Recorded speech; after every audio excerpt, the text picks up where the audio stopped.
Yan, hello mga idol. Ayan, meron tayo ditong boom cylinder mga idol. Pina-repair natin to. Ayan, medyo tinamaan na rin yung shafting nito. Kasi yung customer nag-DIY. Balak nila sila na lang magpalit ng packing.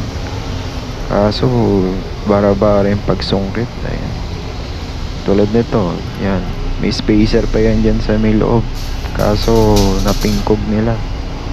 Hindi naman yan, ganyan yung itsura ng spacer mga idol. Kaso yun sa kanila, napingkog. Ewan ko ba't napingkog. Ano lang naman yan nakapatong lang yan dyan. Hindi siguro nila tinanggal yung circlip bago parang hinampas-hampas na yan. Medyo tinamaan na rin yung pinaka ulo niyan boss, mga idol. Ayan, yan yung wiper seal natin dyan lalagay. Kaso kulang ng spacer. Totornohan pa natin mga idol.